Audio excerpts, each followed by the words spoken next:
an interesting anecdote. An old acquaintance of mine, professor of history at Cambridge, was invited by the Chinese Politburo's think tank to give a talk on Britain. He was a bit surprised, but he accepted. And he said, I would like to speak on this. And they said, no. We would like you to speak on just answering for us this question: how did Britain avoid a revolution in the 19th century?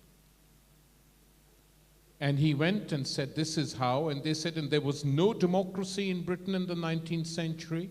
And he said, no. And they looked at each other and smiled.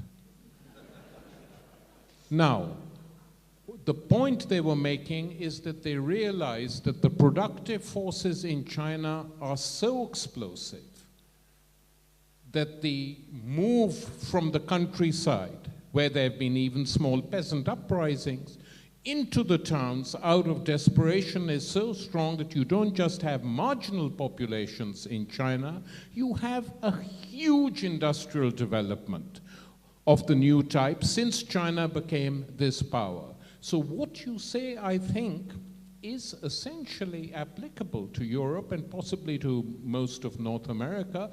I don't think it applies as yet to China or to India or to Vietnam or even to South Korea or Taiwan, countries which, whatever their other flaws, and there are many, are not yet in that same situation. I don't think capitalism globally can do without some industrial base, simply in order to keep going. So what to do with the situation in Europe, that's a very important question. It's a question which capitalism cannot answer. And it is a question for which you need a new type of state, a new type of system, whatever you want to call it. Socialism, post-socialism, communism, whatever. But the capitalist state cannot deliver that. The danger in that, of course, politically speaking, is you have these crazy explosions like you're having in Europe, where they're targeting migrants, they're targeting Romani people, precisely because they cannot find any solution to their own problems at all. I mean, Sarkozy actually was one of the few presidents who boasted about deporting Romani people out of France. And they do it, and more politicians will do it, by saying this is the real problem, that is the danger. And arising also from what you said, in what I think does apply to a certain extent to Europe and America, is the question, if that is the case, and it probably is, what is the revolutionary subject today? Big question. But nonetheless, I agree with both of you. I will try to mediate.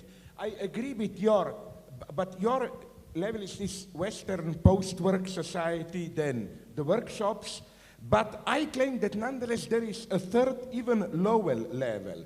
Congo and so on, countries which, except for some minerals or natural resources, they are simply out. They are considered not even worth. So this is for me the whole tragedy. There is also another, the unemployment is not only unemployment on the top, as it were. It's also unemployment at the bottom. Take countries like both Congos, they're a tragedy, the French, Brazzaville and Kinshasa. Apart, the West is there interested, big companies in a couple of minerals or oil, and they don't care. They simply vegetate all the majority there, no?